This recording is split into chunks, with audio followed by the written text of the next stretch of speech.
Virgin Most Powerful Radio, sharing the gospel with clarity and charity. The story you're about to hear is true. Springfield Dispatch. Eddie Chavez, You return to service. Ruben Nava, A1 clear, scene, no transport. We're in service. and Jesse Romero. Jesus 911. Good morning, Jesus 911, Virgin Most Powerful Radio. My name's Ruben Nava, my partner Jesse Romero. We make up a two-man car. We are 10-8. Today we have a special guest. Good morning, Kennedy Hall. Morning, how are you? Good morning, great to meet you. Jesse, go ahead. Ruben, it's always good to find like-minded Catholics that are properly integrated, and once again, we've just got to rout this effeminacy monster out of the Catholic Church, and it's good to lock arms with people like Kennedy and others that are just realizing, hey, you know, we're as his book says, St. Joseph, Terror of Demons, Reclaiming Traditional Masculinity. I can't wait to get into it. When I saw the lineup today, Kennedy, I said, man, I've been reading your articles at the Fatima Center. Oh, really cool. Thank you. Yeah, very good, very well written, and then some of those talks. And when I'm driving, I can put them on Spotify. I could hear the talks from the Fatima Center. So, Great. Tell us about yourself. Tell the audience where you come from, who you are. Well, first, I'm a big fan of Virgin Most Powerful. I've been a Jesus 911 fanboy for about a year and a half now since you guys came out. So, and I got to give a shout out to my buddy Dave, who's the same kind of fanboy as me. So he's watching this. This is a fun moment for us. But I'm Canadian. I'm from Ontario, Canada, a small town called Stratford.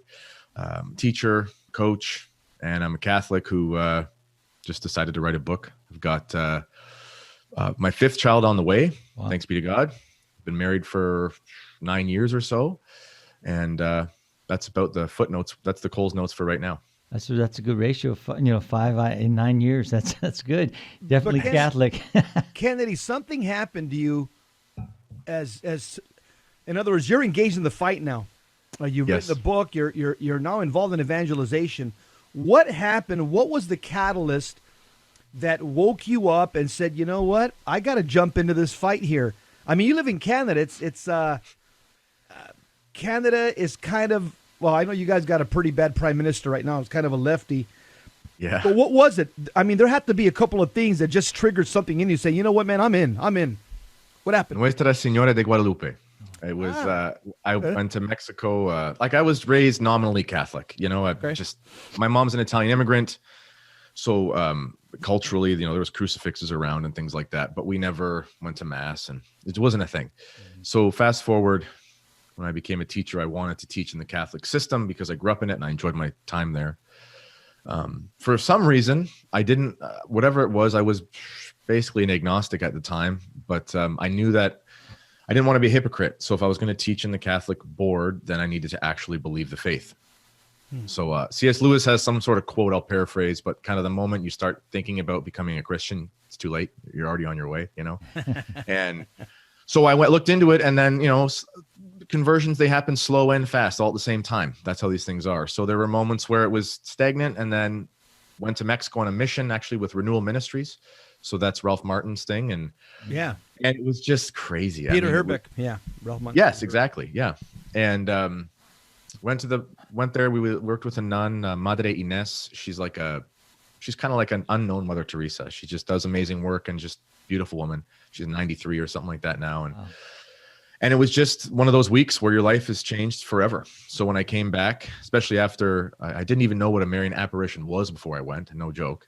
Wow. And I went from that coming back to being obsessed with the rosary and all that. And once you get that obsession, it's bad news for Satan and good news for your soul. And just sort of went from there. Yeah. And you mentioned you're a coach. I think I read you're a rugby coach. Yeah. Yeah. I love rugby. Yeah. You're built like a rugby player. Rugby exists because football players need heroes too, I'm a soccer coach, and I there you go. Played for many years. So wonderful. So what Kennedy, what inspired you to write this book, Terror of Demons, Reclaiming Traditional Catholic Masculinity? A few things. For one, it was kind of a spiritual exercise for myself. You know, I like, truth be told, when we started having our marriage, like, we were married for a couple of years before we had kids, and then once we converted or reverted, I guess, then we realized we had to be open to life and stuff. So we'll be having our fifth child in February, and my oldest child will be 5 this October. So it's been my wife is she's shaving off a lot of purgatory time, and but so when I was, having kids so fast and getting to know the faith, I realized that I had to learn myself how to be the right kind of man that could do that for my family and the culture that we're in right now. And so I consulted a bunch of resources. One was actually your book, Jesse, Wake Up. I like that book, Catholics Wake Up. Oh, and okay. And then, the classic stuff, Father Ripperger on YouTube and his How to Raise a Man talk. I've probably listened to that half a dozen times. Outstanding. Yeah. Things like that. And I looked around and I went, there's got to be one resource where we can take all of these necessary bits and pieces and put them into something where you can just give to a man and say, here, this is 90% of what you need, figure this out, and then call in a specialist for anything else. That's kind of what I thought. And then what you're talking about here, Kennedy, is exactly what we need in the church today is true masculinity. We call it muscular Catholicism or muscular Christianity here on this show, and it is sorely needed in our church. Our men are AWOL, and that's the whole purpose of this little platform that we started. Jesse and I started on Tuesdays and Thursdays. So you talk about effeminacy. What is effeminacy? Define it. Define it. Well, I mean, there's a few different ways people use the word, but I use it the way that St. Thomas Aquinas uses it in the Summa, and he calls it a reluctance to suffer due to an attachment to pleasure. And the roots of the word in Greek it means something like softness. And then Thomas Aquinas in the Summa talks about how something that's effeminate will yield to blows. So, for example, you could say your door is an effeminate door. That might sound strange, but it's a soft door. It's not going to stand up to pressure. So when you apply that to the character of a man, it just basically means he's soft. He's attached to the comforts of life, and he won't forego those things in order to do what he knows is virtuous. And I think that's kind of the primary vice in our culture for men. And it's primordial. There's an aspect of effeminacy in the original sin. Just like on the corollary, there's an aspect of usurpation, which is, a sort of precursor for modern day feminism on the other side. So both of those things we struggle with in the church, and we have to work those things out on our own accord if there's going to be any improvement. Yeah, you said something very interesting. When you look at Adam and Eve, the Adam and Eve story, that's not a myth, by the way, for those liberals out there listening. Adam, he was guilty of basically effeminacy. He didn't want to suffer. He was afraid to suffer for his spouse. That was a classic example of effeminacy. And then on the other side, Eve was guilty of usurpation. She wanted to usurp the role of the man, and she stepped forward and began talking to the snake, this talking snake, which was Satan, as Adam was in the shadows somewhere, hiding behind her dress. So that's the classic paradigm of what you don't want to do or you don't want to imitate, and that's the problem in our society. We have too many Adams, effeminate men, and we have too many usurpers, too many women that I am woman, watch me roar. And unless we understand our roles within the family construct, we're going to keep on descending into more social decay, because the devil fears when he sees order, when he sees a structure, when he sees male order, female order, properly ordered. That affords a protection for the family and for the marriage. When the demon sees disorder in the relationship between the man, the man's effeminate, the woman's a usurper, the demon will retaliate against the marriage and against the sacramental construct and against the kids. Yeah, good job, Kennedy. Thank you. So how is effeminacy affecting men and the culture? Well, I mean, there's a lot of reasons. One primary one, in my opinion, is it's the foundation for the vice of pornography usage. pornography is like, it's a cancer. It's moral AIDS. It just destroys a man, and it needs to be eradicated. I mean, every place needs to make pornography illegal because it's just destructive. But one of the reasons is because, actually in a recent video I did for the Fatima Center, we talk about how Our Lady talks about how the sins of the flesh are so common. And that's a really sad reality because, imagine a circumstance, for example, where, you have like a young man who grows up in a bad home and kind of gets into trouble. Of course, you guys would have seen this in law enforcement. Mm-hmm. There's something almost understandable about someone who, out of desperation, does something like steal some money or something because there's a utility to that sin. It's not excusable, but there's an end that he has that is for self-preservation. Let's put it that way. Whereas the sins of the flesh, they're just completely sins against ourself, and we actually end up using ourselves as an instrument for an unholy pleasure. And all that it takes is a momentary resistance to a fleeting temptation to pleasure. But we can't even avoid that because we're so effeminate. Everyone's going to be tempted, but you just have to, for a moment, say, hey, don't go open up your computer and do whatever. Just don't do that. But we're slaves to our own passions because we're effeminate. And the primary way that we see that in our society, in my opinion, is pornography. And it's a home where the father is using pornography is not a home, it's a prison. And it needs to be stopped. Yeah. There's two things that I would say just to back up what Kennedy just said right now. You're listening to Jesus 911. We've got Kennedy Hall. Great book that he just wrote, Terror of Demons, Reclaiming Traditional Catholic Masculinity.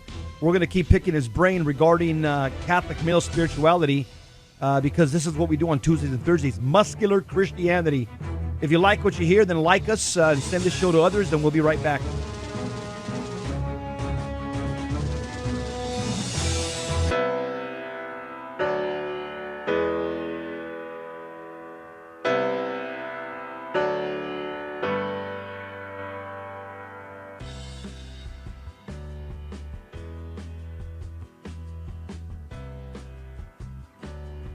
Jesus said to the apostles in Luke chapter 10, "Whoever listens to you listens to me, and whoever rejects you rejects me."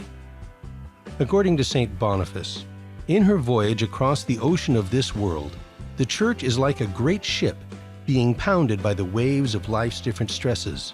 Our duty is not to abandon ship, but to keep her on course. May our Lord help us remain ever faithful to His Church, to aid and defend her.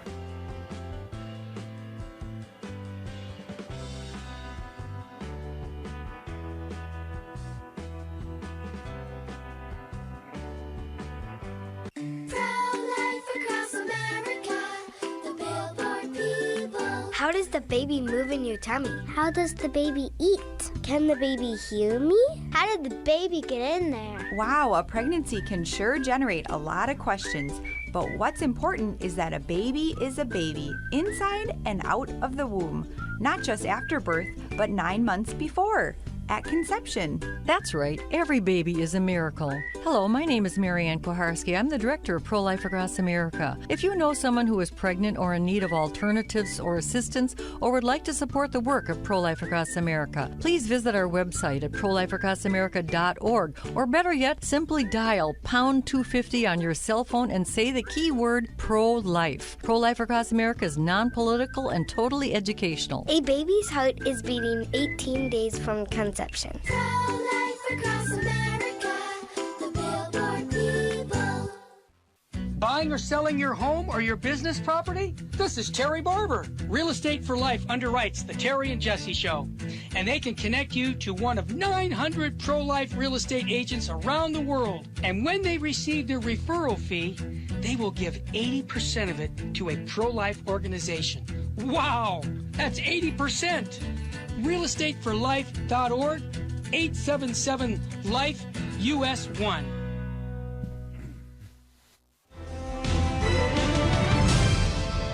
Now, back to Jesus 911.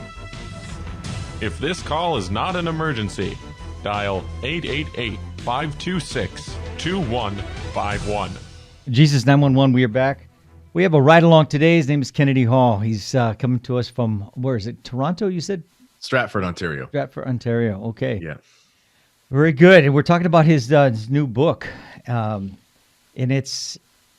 I'm looking at the chat room here. It's like one of our readers has read your book, and he's speaking highly of it. He's Thank you. Promoting it, and he says, "Hey, Jesse, he should be on our show more often."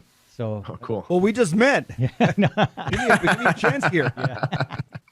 I know. Kennedy said something about pornography. There's two things I want to mention about that, which I think are helpful. St. Louis de Montfort says, quote, "You can live continually, no one can live continually in sin and continue to say the rosary. Either they will give up sin or they will give up the rosary." And the way exorcists will tell you to pray the rosary if you have a pornography problem, they'll tell you meditate on the sorrowful mysteries alone every day. Specifically, to make it look at a picture of Jesus and the sorrowful mysteries, a bloody corpse of Christ, and meditate on the 5 wounds every single day. That will break your attraction to pornography as you meditate on the bloody wounds of Jesus Christ every day in the sorrowful mysteries. So that's one tool. Another tool would be this, spending time in the Word of God. Because when you spend time every day in the Word of God, I just tell people, guys, read the daily Mass readings. It's simple. Read the daily Mass readings, because as you spend time in the Word of God and meditate on it, you build up your immune system against the poison of pornography. Okay, that's my comment. Yeah, so Kennedy, how is effeminacy, you're talking about how it's affecting men in the culture, how has effeminacy affected the Catholic Church? Oh, in a few ways. I would say, as a corollary to what you were saying as well, on the flip side of meditating on the sorrowful mysteries as a way of mortifying your mind, our Virgin Mary is the opposite of the debased version of woman that is presented in pornography. So also contemplating the purity of the most beautiful and blessed mother is also a great thing. Amen.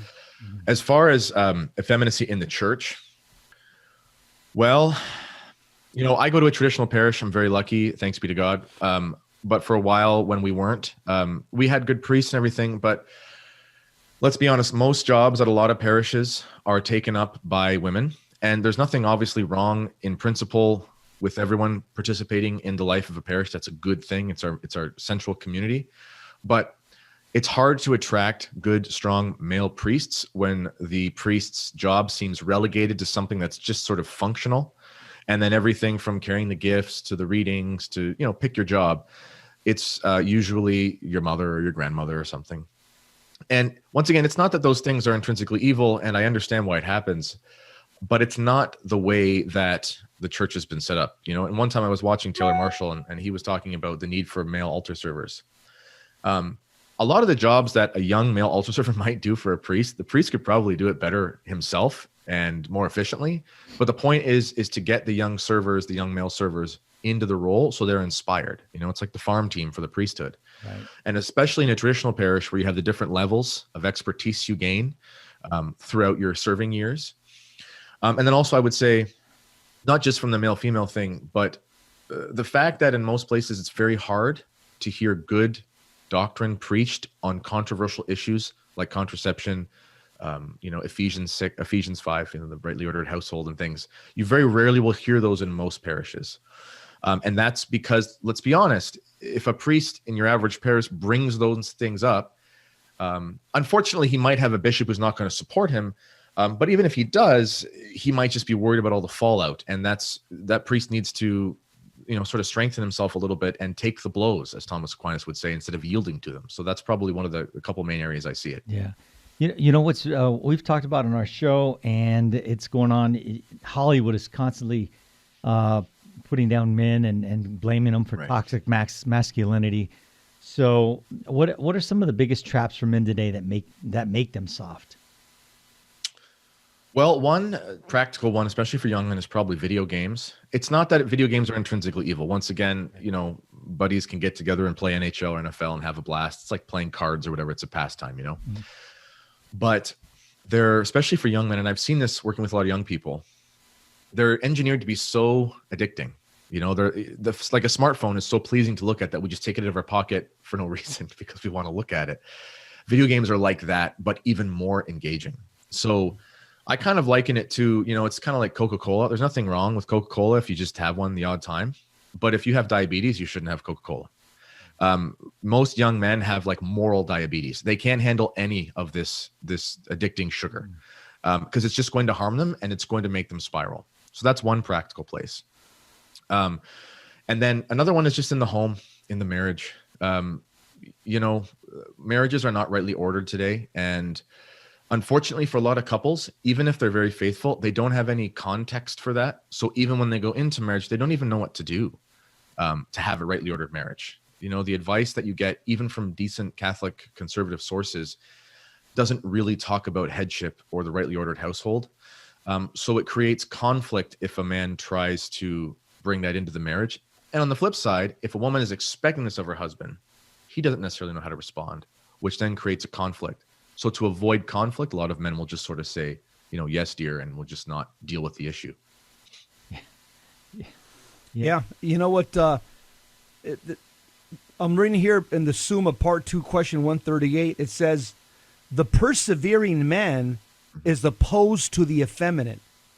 So if people want to know what's the opposite of effeminacy, it's a persevering man. It says here, the persevering man is opposed to the effeminate.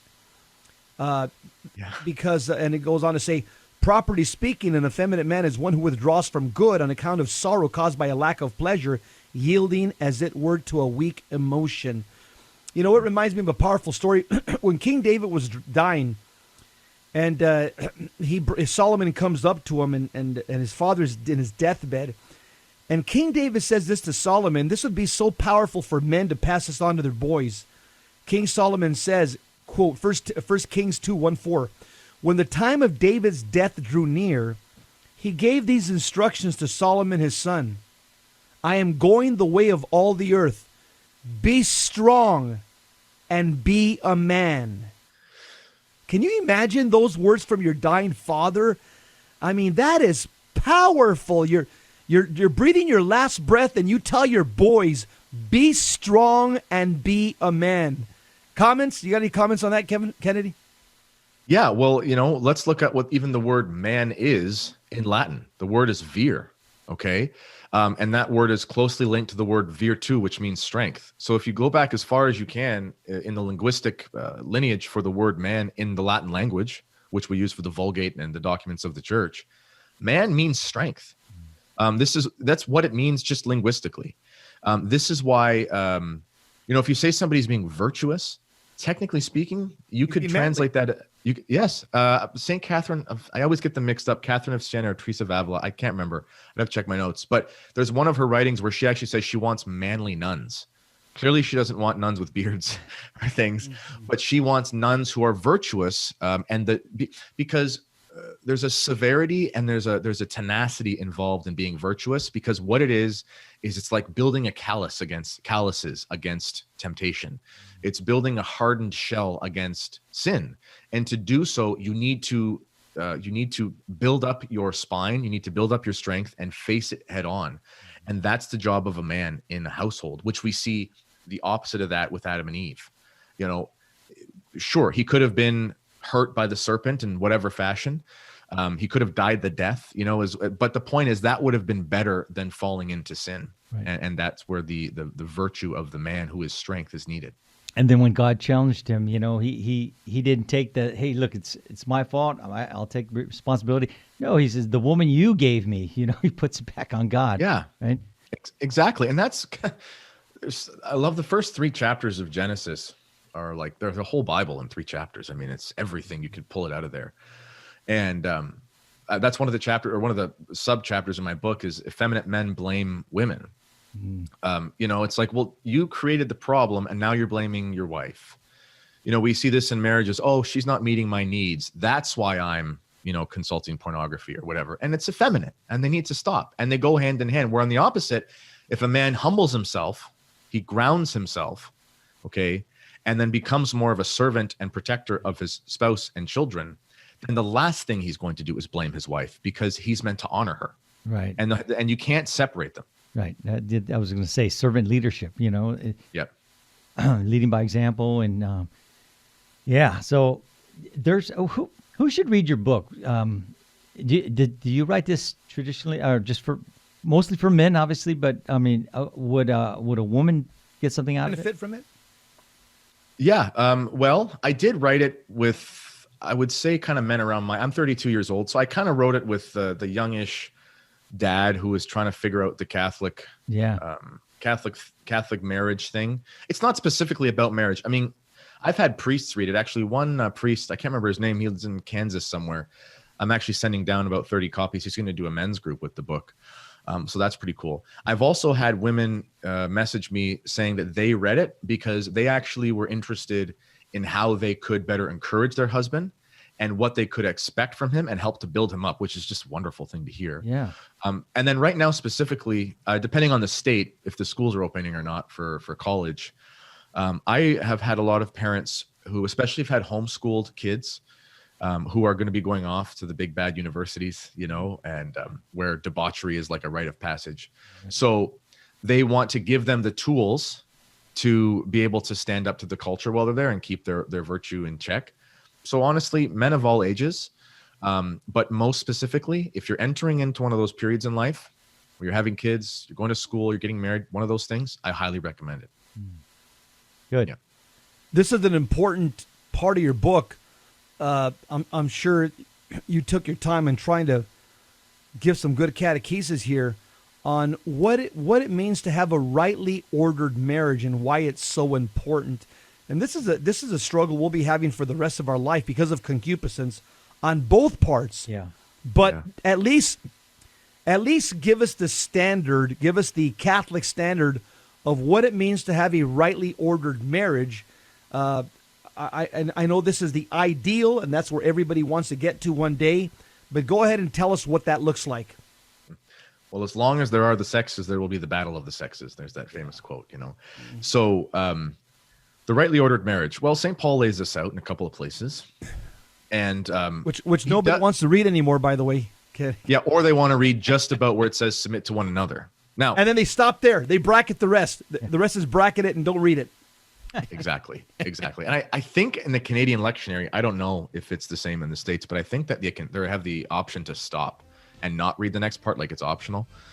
But in any case, that's you give people the option; they're going to take the path of least resistance. Yeah. Okay. Hey, hold that thought, Kennedy. We're coming up on a break, and we'll be right back. Listening to Jesus 911. We have a special guest, Kennedy Hall, with us. If you want to hear the rest, don't change that dial.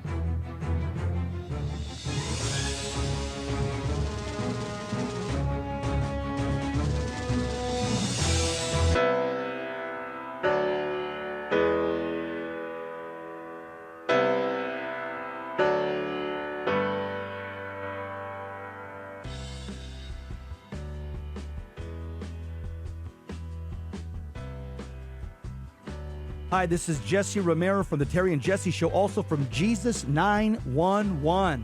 Let's face it, we all need to use the internet, but we need screen accountability. Why? Pornography is a huge problem, especially on the internet. And every time we tap into the internet, we get bombarded with images and temptations that degrade our humanity. So we need Covenant Eyes to block these pornographic sites and advertisements from infiltrating our lives.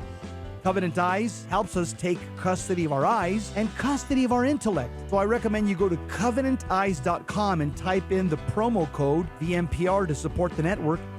Protect yourself and your family from the imminent threats on the internet. www.covenanteyes.com, code VMPR, live porn free. Thank you for listening to Virgin Most Powerful Radio. Thank you. God bless you. Keep the faith. This is Terry Barber. I want to thank you for supporting Virgin Most Powerful Radio. And here's an easy way to support us by going to smile.amazon.com and type in Catholic Resource Center or Virgin Most Powerful Radio. And when you log in your Amazon account and you purchase products, a portion of it will go right back in supporting Virgin Most Powerful Radio. And it doesn't cost you a dime. I want to thank you ahead of time because that supports us year-round. May God bless you and your family. Buying or selling your home or your business property? This is Terry Barber. Real Estate for Life underwrites the Terry and Jesse Show. And they can connect you to one of 900 pro-life real estate agents around the world. And when they receive their referral fee, they will give 80% of it to a pro-life organization. Wow, that's 80%. realestateforlife.org, 877-LIFE, US 1.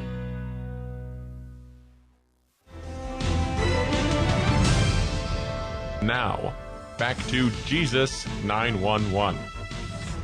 If this call is not an emergency, dial 888-526-2151. Jesus 911, where iron sharpens iron, one man sharpens another. We are coming back to our special guest, Kennedy Hall, today. He's the author of a book called Terror of Demons, Reclaiming the Traditional Catholic Masculinity. Did we get the full answer in on that last question? No, he was he got cut off the commercial. But go ahead and what does a rightly ordered marriage? What does it look like? Why is it so important? Okay, so first thing, like we were saying in St. Paul's letters, yes, he does talk about mutual submission, but then which is a true thing and it is necessary, and that's what happens at the wedding vows. You know, like I am yours, you are mine.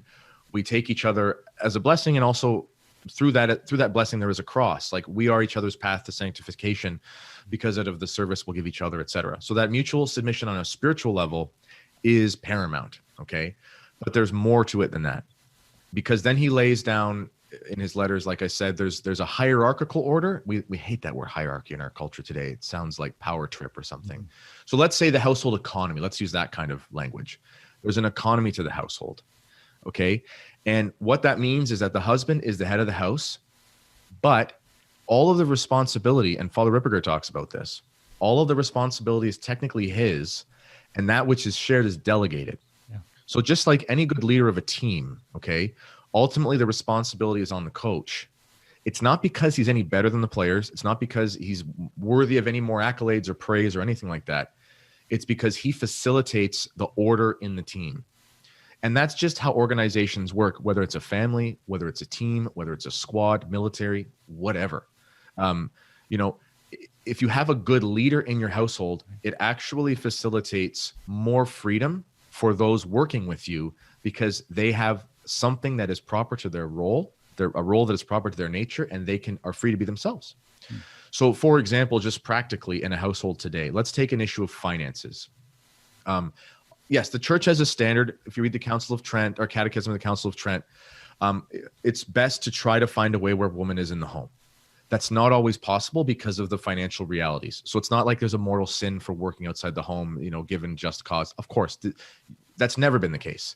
Sometimes traditionalists, I love them, but they'll go too far. And it's like you forget how in Proverbs 31, okay, she doesn't have a 9-to-5, but she's basically buying and selling real estate and helping the household economy. Okay, so that's always been part of the family. So however you work that out, which is best for your children and your family, good. Mm-hmm. Now, but that being said, the husband needs to facilitate in the home the option for the mother to spend the formative years with her children as best as possible. And if that's not completely possible, then as close to the family as possible, hopefully a grandmother, etc. Okay. So if a husband's in charge of the finances in the home, that could be specifically him actually doing the checkbook, or it could be in conjunction with the spouse. Maybe she makes more of the purchases. Then, okay, we're delegating, but I'm going to make sure that I keep my eye on the big purchases, keep us on budget, etc. Once again, it's just sort of a leadership capacity. As far as the children go, the father has to be ultimately the discipliner. That doesn't mean he has to be a tyrant. That doesn't mean he has to be mean.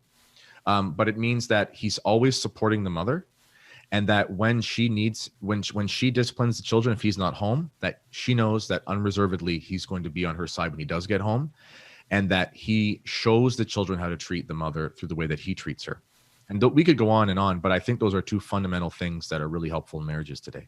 That's awesome. Yeah, a friend of mine, you feel free to use this joke, but his wife is always saying, "You're supposed to love me the way that Christ loved the church." He says, "I do, every Sunday for an hour." There you go. So the only thing that I would add to that, I would agree with everything that you're saying, but I think if on a practical level, if somebody wants to see a rightly ordered marriage, and this is a standard that nobody's going to hit in this lifetime, but yet it remains a standard. A rightly ordered marriage, look at Saint Joseph and look at the Blessed Virgin Mary. That is the paradigm of a rightly ordered marriage. Everybody else will fall short of that standard, but let that be the standard, not JC and Beyonce or anybody else. Joseph and Mary are the standard. That's what we want to attain. And something important you were talking about, Ken, that the fact that the economy of grace, people say, so what does that mean, economy of grace? It means how God works. That's what it means, how God works. And the economy of grace, if men would understand this, they would rightly order their lives. The economy of grace works through the man. Because remember this, Jesus is the icon of God the Father. That's in the scriptures, in the book of Colossians. And the man is the Christ of the home. Jesus is the head of the church. The man is the head of the home. Therefore, the Father, John Paul II has said, is the icon of God the Father. So the economy of grace that flows into your family is through dad, yes. Through headship. Think about a pipe, okay, a canal that takes water, a conduit for water. The opening of that pipe is dad, and that canal is the flow of grace from the grace of God that comes into your wife and kids. You're the economy of grace, and this is why the devil's having a field day right now, is because most men have never been taught this, A, and B, most men are just checked out because they're not evangelized. They haven't had this encounter with Christ. They don't know their faith, and so their pipe is clogged, and no grace is coming into the family. I just thought I'd throw that in there. Yeah, you're right. That one of the biggest demonic deceptions in our culture today is the idea that piety and being prayerful is something for women. It's not. And I was actually inspired by, well, it is as well, but I'm saying it's not just for women. I was inspired by something you said last year on your show. You talked about St. James and you called him camel knees. So I actually looked into that story and that's one of the chapters in my book is actually called Camel Knees. It's about prayer. And I mean, how long do you have to spend on your knees so they look like knobbly, wow, camel? That's a long time, and anyway, so and this is why actually this very holy woman that I know, she does she works with in Dan Burke's institution, Avila Institute. She does spiritualdirection.com and deliverance and that sort of thing. Yeah. And she was telling me that what's recommended for women who are faithful but their husband isn't, that good priests will actually recommend the woman to build a devotion to Saint Joseph, to act as a spiritual spouse and leader in the home, in hopes that the husband will be inspired or to provide what is needed in his absence. So, and then if you look at the Holy Family, okay, obviously Christ is number one. Mary is the highest human creature. And Joseph, technically speaking, on the hierarchy of, celestial excellence, he'd be number three. But in the home, he's still number one. Yes. And Christ submits himself to him, which is insane. He's God and man. And he says, no. And obviously Joseph was a little extra special. I mean, St. Alphonsus Liguori, they talk about him being regenerated in the womb and things. So it's not like, he's playing on a different level than us, but nonetheless, he's still just a man. And God himself says, this man will raise me and I will be, in an analogous sense, made in his image. And that's so powerful. Yeah, it is. And when you look at, and when you study Jewish fatherhood and you see the role of a Jewish dad, they led the family in prayer. They led the family in grace before meals. They did morning prayer, evening prayer with the kids. It was dad doing, the Jewish father doing this. So Joseph was leading the Holy Family in prayer 3 times a day. Can you imagine? And the other two are perfect. The people he's leading in prayer are perfect and immaculate. Yeah. Yeah, and he's still leading them. That's crazy. That's crazy. Again, headship. It's just because the economy of grace, God has established this right order, and we've got to get it right. Or if we don't get this right, we get nothing right. And let me digress to something. This is what, in my opinion, Ruben and Kennedy, all these young people that are out there rioting, Antifa, Black Lives Matter, I'm almost positive. I haven't talked to any of these kids, but I'm almost sure they come from dysfunctional families, broken families, deadbeat dads, no dads. It is impossible for these kids to act the way they're acting, coming from a father that has a Saint Joseph there, who's a prayer warrior and a disciplinarian. It would be impossible for them to be out there. Yeah, you guys worked with kids. I mean, in law enforcement, I've worked in schools. 99% of the time, if a kid has issues, usually there's going to be a problem with dad. Even if he's in the home, he's morally absent or he's spiritually absent. Absolutely. It has to be there. Yeah. One of our listeners is asking you to talk about the chapter on Tame the Horse. Okay. You want to mention something about that? Sure. Yeah. So I had heard an analogy somewhere, and I make a little reference to this film, this children's film. I watch a lot of kids' movies because my kids are so young. And one of them is that movie Spirit. It's just a fun movie, like a horse and a Native American guy, and it's a fun adventure. But the cool thing in that film is actually the horse is very wild, but very virile, very strong and powerful, and so is the man. And both of them are capable of great things on their own, but their stubbornness and stupidity gets them into trouble. And then they kind of actually both, he breaks in the horse, but there is kind of a breaking in of each other. So, and then they end up having their great escapades, and it's a wonderful story. So I kind of looked at that like the soul and the body. If your body, if you think of the analogy that your body is like your horse, okay, it's capable of great physical things, but left to its own devices, it's very animalistic and it could be destructive. And so technically speaking, you have to subordinate your body to your will and your intellect. And it has to be in service of that which is ultimately good for your soul, because the soul is the form of your body. And what you do with your body, and this is a scripture, right? But what you do with your body will affect your soul, etc. So in the book, this chapter with Taming the Horse, it's about physical mortification and chastening. So I recommend a series of things like getting up earlier. I have proof texting is a dangerous game, but in the book, I have like 20 quotes, and that's a third of the ones I found on a quick keyword search, just about waking up early. Whenever something amazing happens to a patriarch in the Old Testament, for example, it's, so-and-so rose early and went to God. Or when he got back, so-and-so rose early and offered a sacrifice. Or God calls somebody early, and so on and so forth. So getting up early is very important. And then I also recommend a series of other physical things like fasting, exercise, cold showers, and so forth. Awesome. Yep. All right. This is awesome. This is good. The listeners are enjoying this, Kennedy and Jesse. So we'll be right back. You're going to want to hear the last segment. We got a few more questions for Kennedy Hall. We'll change that dial.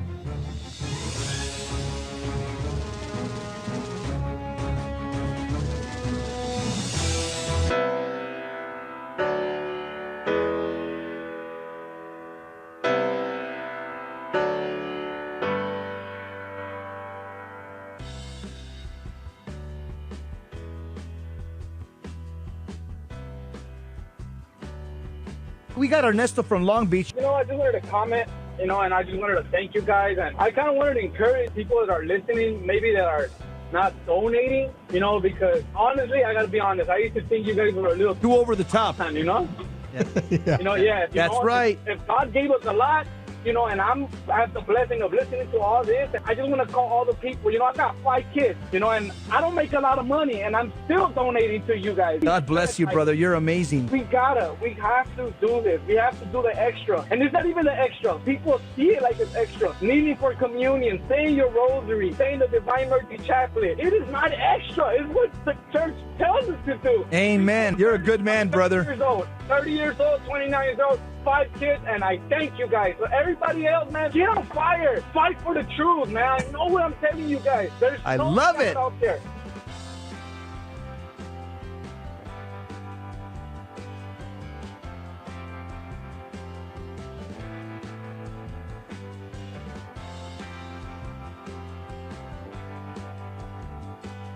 Psalm 119 says, "Your word is a lamp for my feet and a light to my path." According to St. John Paul II, being a Christian means saying yes to Jesus Christ. It consists in surrendering to the Word of God and relying on it, but also endeavoring to know better and better the profound meaning of this Word. May God grant that we always rely on His Word, read it often, and put it into practice. Buying or selling your home or your business property? This is Terry Barber. Real Estate for Life underwrites the Terry and Jesse Show. And they can connect you to one of 900 pro-life real estate agents around the world. And when they receive their referral fee, they will give 80% of it to a pro-life organization. Wow! That's 80%! realestateforlife.org, 877-LIFE, US 1.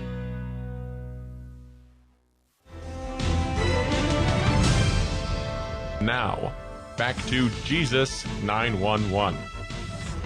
If this call is not an emergency, dial 888-526-2151.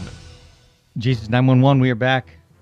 You stay ready. You don't have to get ready. We are here with a man who's talking to us about traditional Catholic masculinity, and it's a great topic, something that we really need in our church, in our families, in our homes. And a question I have for you, Kennedy, is why is traditional Catholic masculinity important, and why traditional, not just Catholic?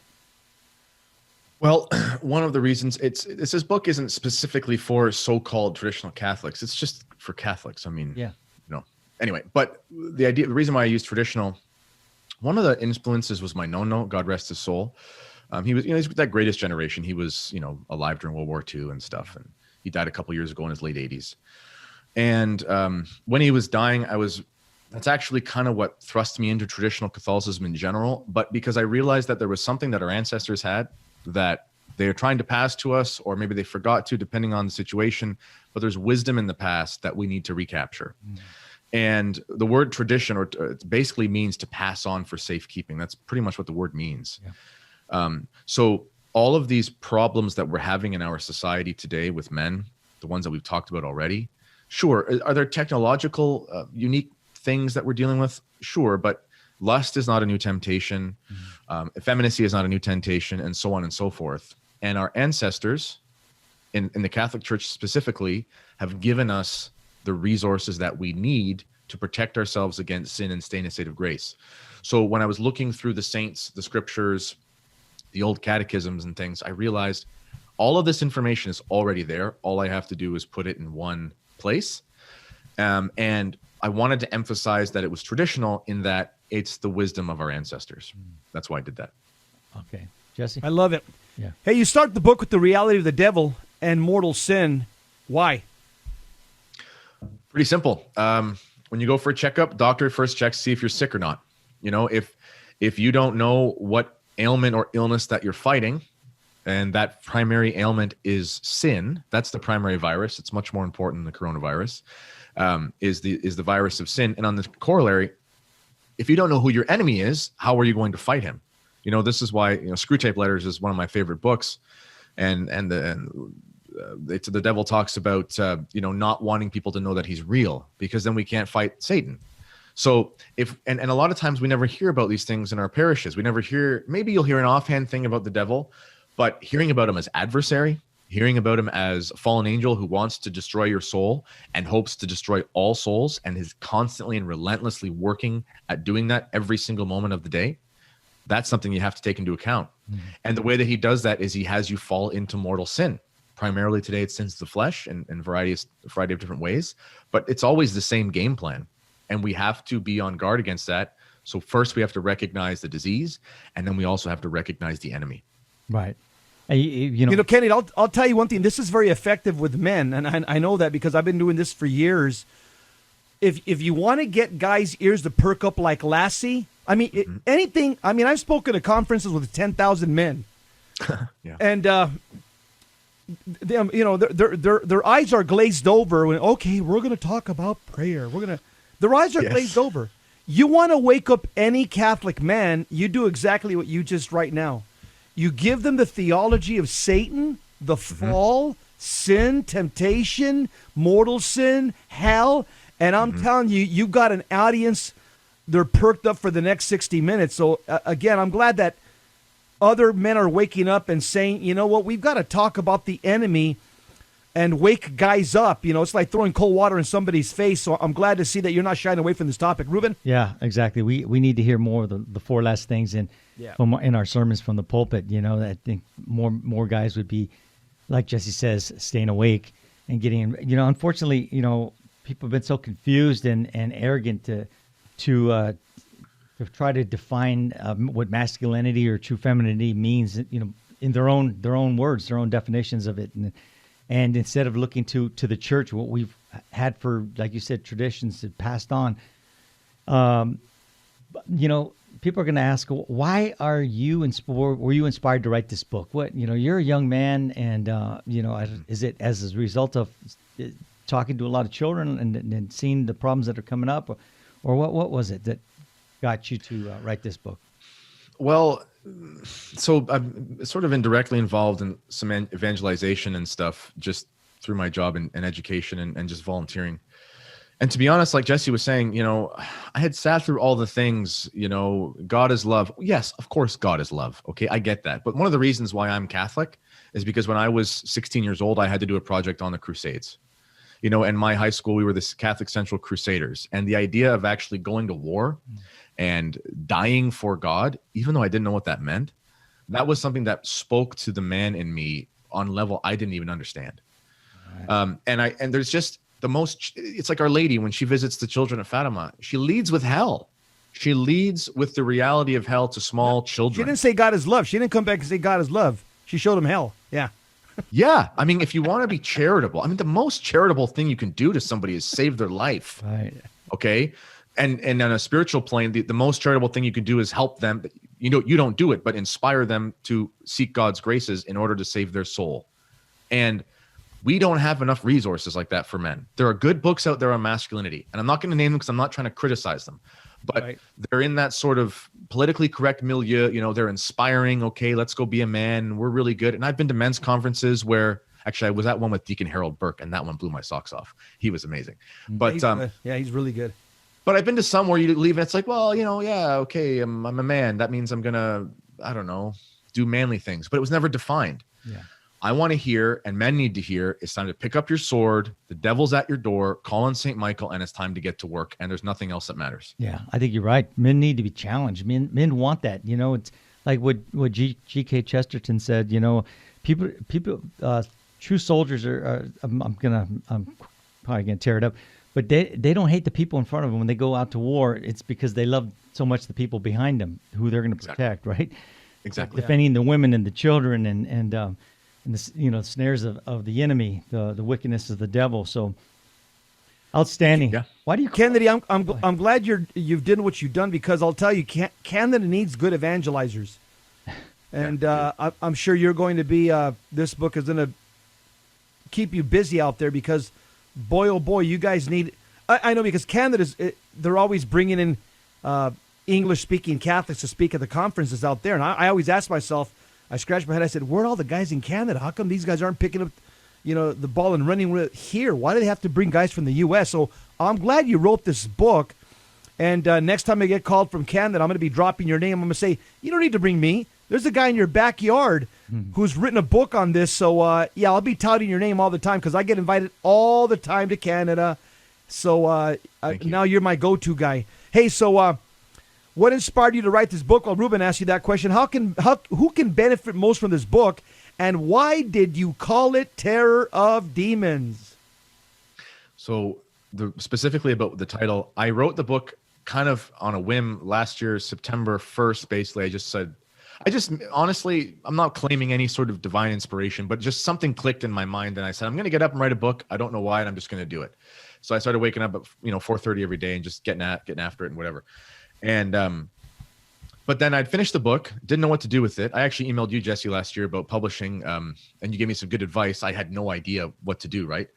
So I went to a retreat mid-November. I'd finished the book about a month previous, and I was praying, and this chapel had this beautiful image of the Holy Family, a really good picture of St. Joseph. And I just was, God, what should I do with this? What am I supposed to do? What do I call it? What's my next step? And all I heard over and over and over again was Terror of Demons. And I realized at that moment, because I didn't have a devotion to St. Joseph, I had never gone through the litany of St. Joseph. I might have heard offhand that was his name, but I didn't put two and two together. And I realized that it was a book about the men that were supposed to be after St. Joseph, and I didn't even know that before I wrote it. And then when I got back, I began writing a series for the Fatima Center on St. Joseph and going through the litany, which is the epilogue in the book. And it's called Terror of Demons because we all have to be that in our families. And just from a practical perspective, Terror of Demons is a cool name. When people see it, they, I'll give this book a look see, so that's why. Yeah. Yeah. That was a great marketing tool. I mean, just that title. Yeah. Because even a secular person will say Terror of Demons. Even a Protestant will say, yeah, well, what's inside here? I want to check it out. Well, Canada, you've done a great service to Holy Mother Church, and I'm glad you're out in Canada because, we need to evangelize our Canadian brothers, especially your Prime Minister. Ruben, you got any thoughts, comments? Kennedy, how can people get a hold of your book, and also where can they hear more of your messages, your writings, your talks, and things? I think I said it at the beginning, but I'll let you. Sure. Yeah. You go to kennedyhall.ca, so that's CA for Canada, kennedyhall.ca. It's pretty simple. The link to the book is there on the front page. It's through Amazon. If anybody has an issue buying from Amazon, because I know some people, they boycott the different companies. I get that. You can contact me through the website and we can figure out another option. I write for the Fatima Center once a week. I'm actually beginning a new venture with the Fatima Center this fall, and we've started doing a bunch of videos. The next series we have, right now we're doing a series on masculinity, building up men for the church. And then the next series I'm doing, I just recorded it last weekend, is actually on creationism and evolution and the errors of evolutionary theory. So that's going to be our next series. And I write for Meaning of Catholic as well. It's Tim Flanders at Meaning of Catholic, and Kennedy Hall on Twitter. But if you go to kennedyhall.ca, it'll link to all those things. Yeah. I got a chuckle when I read your name. I said, Kennedy Hall. Back in our pagan days when we were young deputies, there was that's right. There was a hall, a party hall that people we rent out and have our in parties. East LA, East Los Angeles. It was called Kennedy Hall. So there you go. Kennedy Hall. That's right, Ruben. Yeah, a lot of debauchery going on there. That's for sure. Yeah, unbelievable. So we'll have to have you on again, brother. That's definitely wonderful. Yeah, good stuff. And I just wish you that the Lord bless your efforts and bless you and your family, and just take your message far and wide, because people need to hear what you're saying and the contents from your book. This is the solution to our society.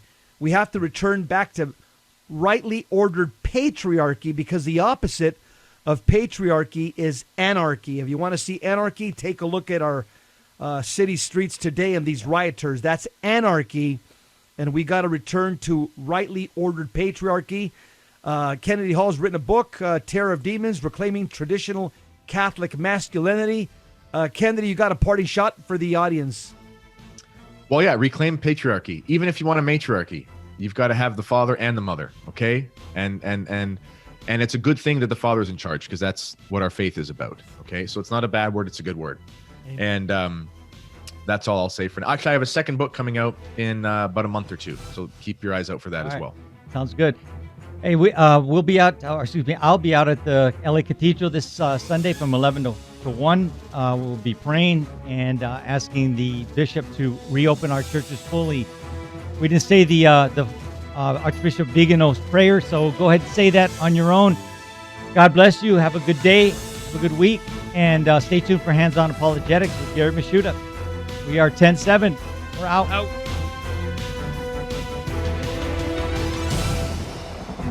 St. Faustina's Prayer for Priests.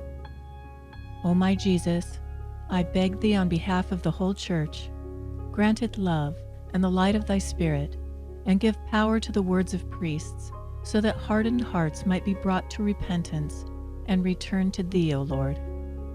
Lord, give us holy priests. Thou thyself maintain them in holiness. O divine and great High Priest, may the power of thy mercy accompany them everywhere, and protect them from the devil's traps and snares, which are continually being set for the souls of priests. May the power of thy mercy, O Lord, shatter and bring to naught all that might tarnish the sanctity of priests. For thou canst do all things. Amen. Virgin most powerful, pray for us.